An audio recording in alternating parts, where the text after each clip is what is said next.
بسم اللہ الرحمن الرحیم۔ السلام علیکم ورحمۃ اللہ وبرکاتہ۔ معزز و محترم ناظرین،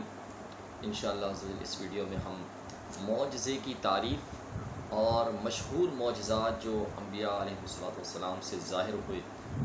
ان کی مختصر جو ہے وہ ڈیفینیشن اور ان کی جو تعریف ہے وہ ہم سنیں۔ یہ یاد رکھیے کہ نبی جو ہوتا ہے، نبی کے دعوی نبوت میں سچا ہونے کے لیے کہ وہ نبوت میں سچا ہے، اس کی ایک دلیل یہ ہے کہ وہ اپنی سچائی کا اعلانیہ یہ دعویٰ فرما کر ایسے امور ظاہر کرے، ایسے کام ظاہر کرے جن کا عادتاً ہونا محال ہو، یعنی کہ وہ اس کا ذمہ لے کہ عادتاً ایسا کوئی نہ کر سکے، اور منکروں کو جو انکار کرنے والے ہیں ان کو اس جیسے امور ظاہر کرنے کی دعوت دے۔ اللہ تعالیٰ ان کے دعوے کے مطابق محال عادی، یعنی کہ ایسا کام جو عادتاً محال ہو نہیں سکتا،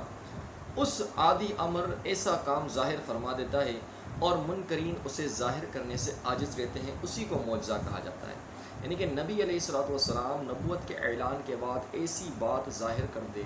کہ جو انسان کی عقل میں نہ آئے، انسان حیران ہو جائے کہ یہ کام کیسے ہو سکتا ہے، اس چیز کو انسان ظاہر کر دے نبی علیہ السلام، تو اس کو معجزہ کہا جاتا ہے، اور جو انکار کرنے والے ہیں ان سے یہ چیز ظاہر نہ ہو۔ یاد رہے کہ یہ بات یقینی ہے اور قطعی اور حتمی ہے کہ حضور اکرم صلی اللہ تعالی علیہ وآلہ وسلم کی تشریف آوری کے بعد، آپ علیہ السلام کے بعد اب کوئی نیا نبی ہرگز نہیں آئے گا، لہٰذا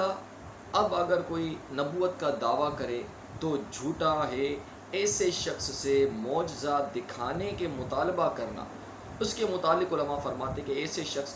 کہ بھائی دیکھیں سچا ہے جھوٹا ہے، ہو سکتا ہے یہ بھی نبی ہو، اس سے یہ کہنا کہ تم معجزہ دکھاؤ،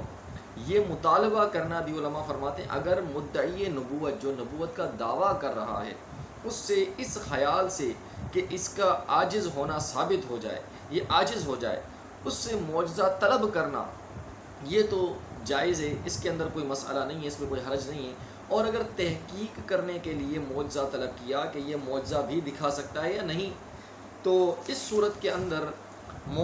معجزہ طلب کرنے والا، اس سے پوچھنے والا فوراً کافر ہو جائے گا۔ اسی طرح مشہور معجزات جو ہیں وہ کیا ہیں؟ قرآن و حدیث میں انبیاء و مرسلین علیہ السلام کے کثیر معجزات کا ذکر ہے۔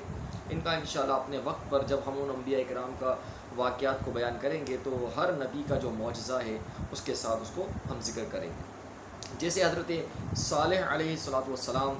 ان کی اونٹنی جو پہاڑ سے نکلی تھی، حضرت موسیٰ علیہ السلام کا عصا یعنی ڈنڈا مبارک، اس کا سانپ بن جانا، ہاتھ کا روشن ہو جانا، پتھر پر عصا مارنے سے پانی کے چشمے جاری ہو جانا، دریا پر عصا مارنے سے اس میں خشک راستے بن جانا، حضرت عیسیٰ علیہ السلام کا دودھ پینے کے دنوں میں کلام فرمانا، جس طرح انسان کلام فرماتا ہے، کلام کرتا ہے، اسی طرح عیسیٰ علیہ السلام کا دودھ پینے کی عمر میں کلام فرمانا، مردوں کو زندہ کرنا، پیدائشی نابیناؤں کو آنکھیں عطا کرنا، اور کوڑھ کے مریض کو شفا دینا۔ اور ہمارے آقا محمد مصطفیٰ صلی اللہ تعالی علیہ وسلم کے معجزات بے شمار ہیں، مثلا چاند کو 2 ٹکڑے کرنا، سفر معراج کرنا، انگلیوں سے پانی کے چشمے جاری کرنا، جانوروں اور لکڑی کے ستون کا کلام فرمانا، اور پرندوں کا فریاد کرنا، اور درختوں پتھروں کا سجدہ کرنا۔ یہ تمام معجزات وہ ہیں کہ جن سے عقل انسانی حیران ہے، اور عام انسان ان چیزوں کو ظاہر نہیں کر سکتا